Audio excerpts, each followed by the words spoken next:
Welcome, ladies and gentlemen, to this, your Scorpio December 2022 reading and forecast. Hi, I'm Nigel Saint James, clairvoyant, and I've done a number of one-on-one, face-to-face readings over FaceTime and Skype for Scorpios from different parts of the world in the course of the last month. And if you choose to have a look to see what might be involved, just have a look at the image, the information that's in the description. Have a look at the website in particular. I think you'll find a lot of information in there that you just might find of particular interest anyway.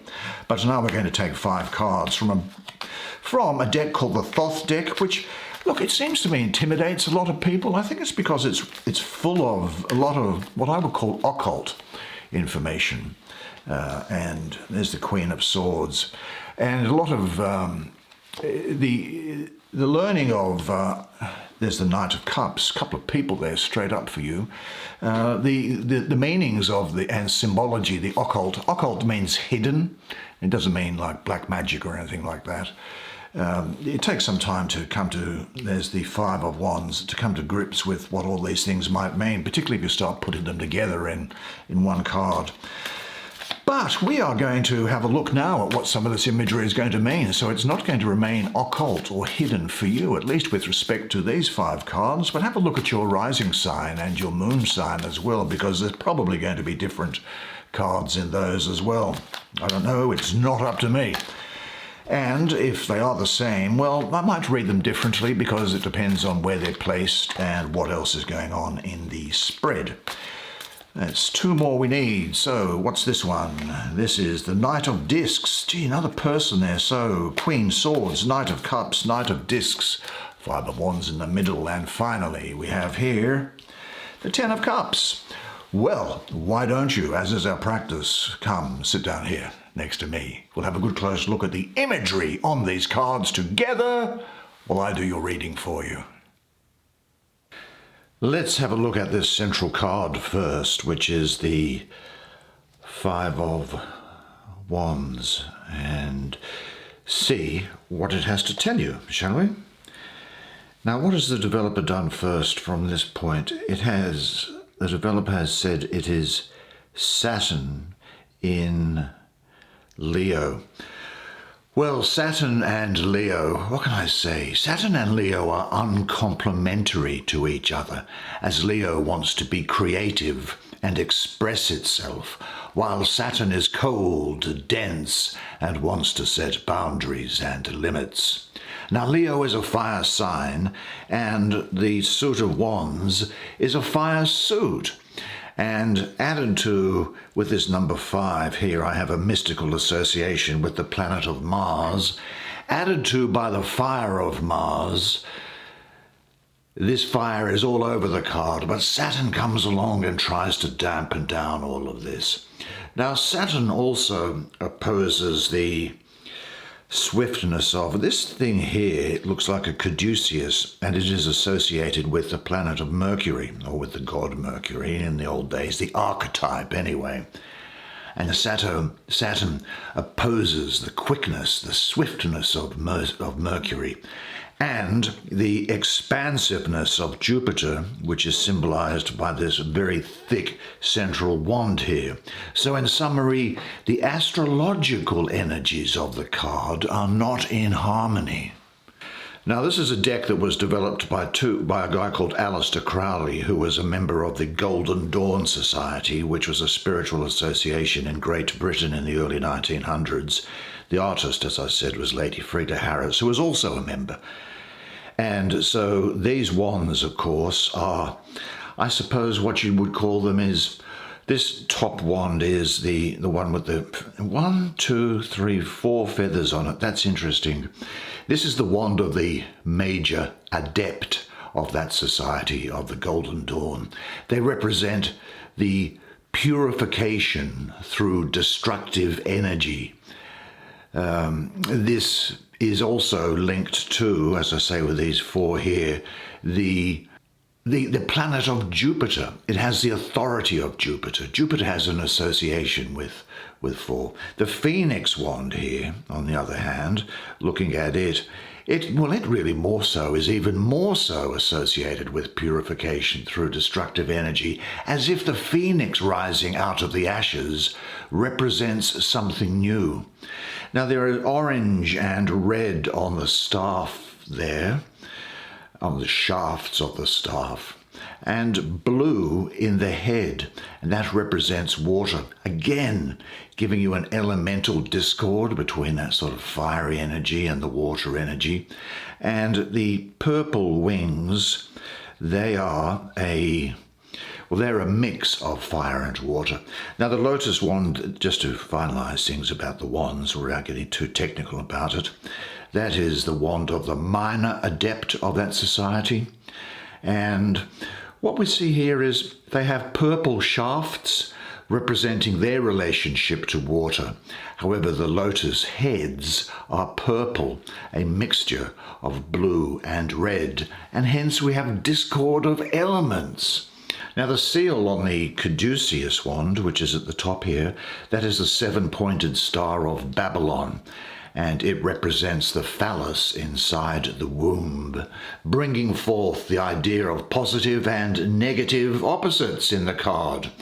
Wings and serpents, fire and water, and so on. Now, what can we say about this? Now, the serpents of regeneration, as you see them here, they look very sluggish and sleepy. The phoenix heads are turned away from each other, aren't they? As if to avoid one another. The card signifies a general condition in which the creative power of the lion, that is Leo, is blocked by Saturn. Because the free flow of energy is greatly restricted, it has begun to stagnate. This concentrated charge of energy strives vainly to find a possibility for expression. Life, you might think, could become something of a burden, and the tiny wings which are at the bottom of the staff continue to struggle, though, attempting to lift the leaden weight. Now, I think that what's going to happen is that you might be finding yourself in the middle of some sort of a conflict or a tension or a competition, and it is impacting your ability to move forward with your goals. But of course, conflict can be positive because it makes you lift your game, doesn't it? I think that this is encouraging you now to really lift your game. You might be in competition with someone, you see, who is as attractive as you, or who has the same talents and experience as you do, and you are competing for something with that person. Now, in this situation, the danger of resigning yourself can become great. But Saturn, even though it's sitting there and I say it's having this negative impact on the astrology, it nevertheless reminds you that all things must be taken care of step by step. Don't let yourself be overwhelmed. Always look again to the flames that are here behind the wand, which burn on despite impediments. But because you have drawn this card, I'm convinced that it is a sign that you are ready to face the situation and do something about it, and you will prevail. Now, what insurmountable obstacles seem to stand between you and the realization of your goals? How does the mountain of duties and tasks which stand before you look right now? Now go step by step. Take everything a little bit easier. Be smarter, and say to yourself, I am more and more capable now of expressing my feelings and my creativity in personal and work situations. Well, let's have a look at the Queen of Swords, because I think she's going to get you moving along and assist you in obtaining your victory here. And let's have to look to see what she's doing here. Well, she sits on a throne on top of cumulus clouds with the severed head or mask of an old man in her left hand and the sword in her right hand. Now, in the card, we have the principle of the old, the severed head, and the young, which is this little cherub's head sticking up there, that little baby. Now the upper part of her body is naked, but the lower half is covered by a free-flowing sarong. Now looking quickly at the symbology of it, I think that her upper body nakedness here shows that she and you will not be afraid to show your vulnerability. You know yourself and are able to see into others.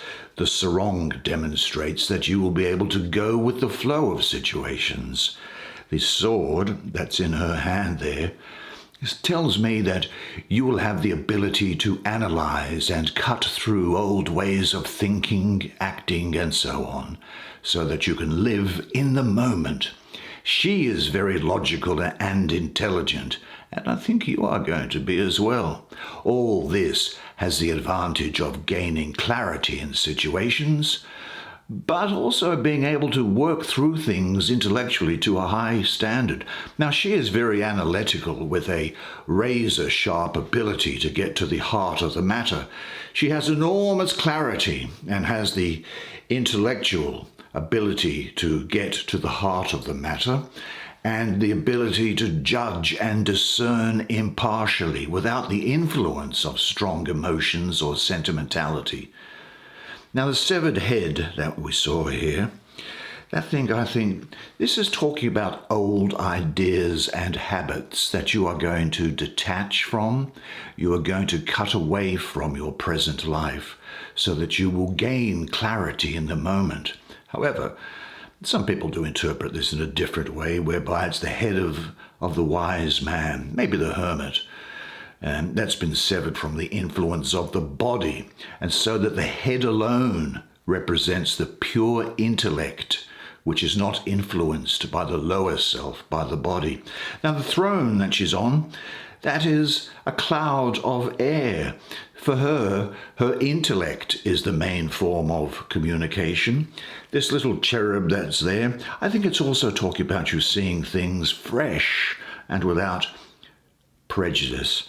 And this crystalline helmet that she has is speaking of clarity and vision, and the clear sky around her, that also speaks of clarity of mind and vision. Now for you, setting aside your masks, renouncing the security offered by playing familiar roles, means the voluntary giving up of habitual defense mechanisms. By using the sword of penetrating insight, you come to recognize that the masks you wear not only protect and camouflage, but they also separate you from yourself and others. Energetic cutting through of your masks liberates you, and the Queen of Swords leads you out of the surrounding clouds and into clarity and openness. This is a time when you need to use your intellect to make an unbiased decision about a situation, and clearly that situation is related to this, I think. But you must make that decision without compassion and without empathy, as they may distract you. So you must go with your head and not with your heart. This is not a time here for you to beat around the bush about this situation. Rather, it's a time to decide and to act, cutting through old patterns. Look, you are in the process of separating yourself more and more from old roles and behavior patterns. Now, this could bring some painful experiences with it, but it's worth it. The clarity you gain frees you. Which are the roles you most easily and most often hide behind? Are you ready to drop them? Observe yourself in different roles. Some you will continue to play, but now with more awareness, and you will play them until you no longer identify yourself with them, but say this to yourself, because it is true. My only duty in life is to remain true to myself. Well, I think we might stay on that same horizontal line and deal with this Knight of Cups for you. Now, these knights, of course, are warriors, but notice one thing about this warrior is that he doesn't have a helmet, does he? He's not wearing a helmet. Now this suggests openness, a symbol of trust and receptivity. He doesn't do battle. And to tell you the truth, he's not around long enough for any fighting or for any commitments. Now the green suit speaks of creativity because green equals growth and renewal. The white horse speaks of purity. It also symbolizes the power he has to have a vision of purity, of love and sensitivity which go beyond the ego. Now he's in this outstretched hand here. He has the Holy Grail of which there is a crab. Well, that's necessarily, I think, a reference to Cancer. And this speaks of nurturing, sensitivity and home-loving, and I think that's what you will be at this time. But this is a person who can also retreat into themselves when hurt. The peacock, which is down here, let me just see it, that, I think, look, in the West, the peacock is a symbol of ego and vanity, and in the East, it is associated with perception and wisdom, and its skin is said to be incorruptible. But with him with his horse jumping over the top of the peacock, I think it means that this is a person, because these cards and courts can be of either gender, this is someone overcoming vanity to something more pure. He has a vision of a more spiritual kind of love and sensitivity. Now we can see here that he also has large wings with which he soars on his powerful white force. Now he wears the green armor, and the cup of his outstretched hand contains Cancer, the crab. The water sign Cancer can also refer to family relationships. But I think here the idea of a family must be enlarged to include also any chosen relationships, especially those with very deep connections. Now the pale blue of the wings of the spirit uplift emotional relationships to higher levels of exchange and mutual understanding. Now the peacock, as I say, can be a symbol of vanity, and this is also being uplifted. He unfolds his beauty and offers it without pride to the service of the higher.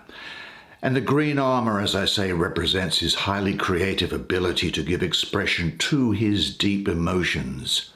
The gifts he gives are expressions of his striving towards more and more perfect forms of emotional interchange. Now, as another person, though, I have to say that I do get the feeling around here that at best they are loving and generous, supportive and tender. And in particular, I'm getting the energy of Aquarius and Pisces around here. This is also a person who is capable of high spiritual achievement. And I've got to say this, and the lesbian and gay audience can make the necessary adjustment, but he likes the opposite sex, and the opposite sex likes him. He's very charming, but he's not deep. He's ruled by his emotions. He's not very practical, and he'll often try and flatter you rather than pick up his share of the expenses. Often he is a person that is intensely insecure, needing constant reassurance, and at worst, someone who is unfaithful, fickle, shallow, highly emotional and unreliable. But I think for you, you yearn for intensive interchange with those of like mind to you and like outlook at the moment. So ask yourself, how can the interchange in your relationships be enriched? Seek out your true family, the community in which you feel at home, because there you'll find the quality of communication that you longed for. And say this: I am now going about finding and will find the contact that I want and need. Now there was another knight, I think, around somewhere. All these people everywhere for you. Let's have a look at this one.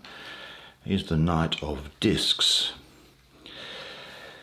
And what's the energy that I'm getting around it? I'm getting Virgo, I'm getting Leo. That's what I'm getting around here. And what is interesting to just off the top of my head here, Look at these golden rays that are coming around. I'll talk to them in a second. Notice one thing. You see how he didn't have a helmet?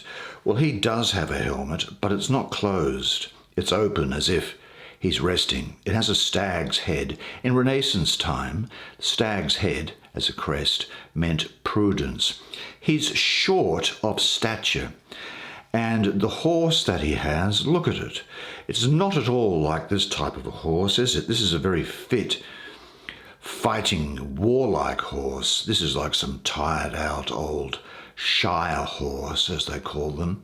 And all around him is the green fields of wheat. And this threshing device here is used to thrash wheat.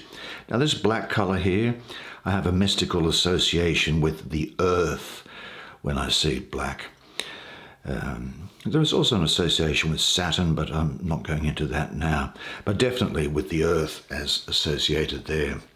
Now this guy is a master of health and material abundance for you.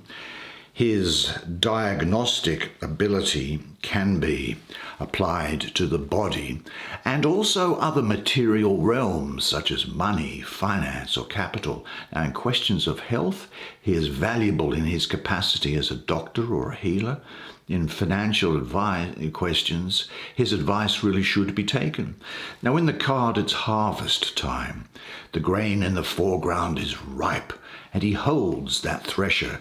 He is bringing in the harvest. Harvest means toil as well as abundance. You understand that, I hope.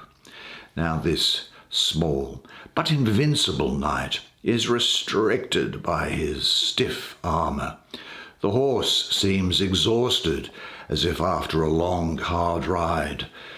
How difficult it is to make the inner wealth outwardly visible and to harvest the fruits of these efforts. But the work is well worth the effort if it is done in the service of personal growth. Now the knight's shield is surrounded by these, as I say, concentric circles of sunlight which transform the brown hills in the background into the green of renewed creativity.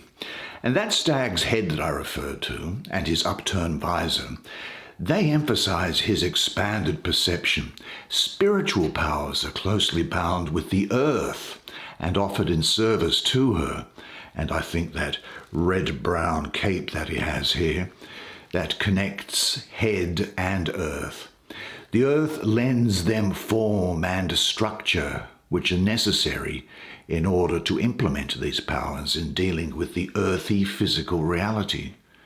Now this structure can all too often be experienced as binding by the spirit, longing for limitlessness and independence.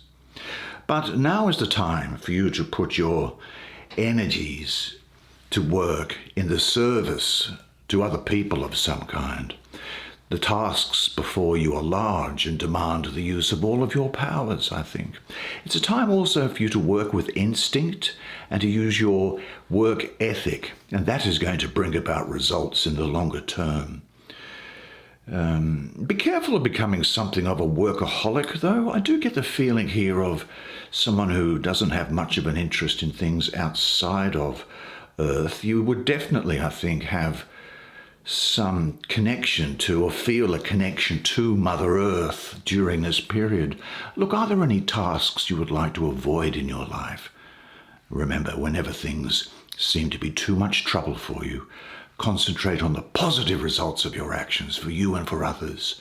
Your internal learning and growing process is the most important outcome, more important than that which you achieve by your actions. And say this to yourself: with every task that comes my way comes also the energy needed to accomplish it. And finally we go to this card here, which is the Ten of Cups, and it's Mars in, you may not be able to make that out, it's sort of a violet colour, Mars in Pisces. Well, Mars is disruptive, and you might think that it would conflict with peaceful Pisces ordinarily, but I actually don't think that it's the case in connection with these other cards in the spread that you have here. Now, because of the influence of Mars, we have red everywhere. This thing here, this silhouette, that's actually a diagram of the Kabbalistic tree of life. This red lotus here at the top. What's interesting here is Mars is the ruler of Aries, and you see glyphs of Aries in effect. They're ram's heads, but notice that they are gold. They have been transformed by the spiritual light which is coming through and all through them. You know, the 10 cups are arranged in the form of the tree of life. Everything is in its right place in perfectly harmonious order. This is an image to me of deep fulfillment. The oversized lotus blossom at the crown of the tree testifies to the wealth of love received, which now overflows and pours into you. You will be prepared to receive and take part in this rich river of love. Now, the handle of the cups are, as I say, made of ram's horns, but the transformation is complete. They're gold, and they can now combine with the energy of Mars. Now, Mars in the constellation of Pisces, and again I say Pisces is quite spiritual. Well, Mars expresses itself here not by being crude, injurious, aggressive, or unruly, the way it very often is, but rather by providing the apparently fragile being with the decisiveness needed to bring forth into the outer world the beauty which you hold within. And this doesn't require any dramatic demonstration of emotion. You will just radiate this quality, and you'll be recognized by the fruit you bear. Let things develop by themselves. Everything comes to you at the right moment. Now, this satiety here is the title. That just means fullness. So what does fullness of love and relationship mean for you in this situation? Relax, close your eyes and breathe deeply and calmly. Let a picture arise in you which shows you in a state of complete fulfillment. Repeat this exercise often and connect this feeling more and more with your reality. And say to yourself, there's a lot of emotional passion and vitality around here. But anyway, back to what I was talking about. Say this to yourself, because it is true for you now, that life gives me all that I need to be happy. Well, what a great spread of cards for you. Well done, you. Well, I'm sure you'll agree with me that this is a very, very interesting deck, isn't it? The Thoth deck, and it provides an unusual sort of a reading, different to the types that you might see before. Certainly the imagery is unlike anything that you see in other decks. But anyway, next time, of course, we will be using another deck because I do change them each month, as you know. So, until I see you again, remember one thing, and one thing is this, and it is that you are a legend. And I look forward to seeing you again next month. And until then, it's bye for now.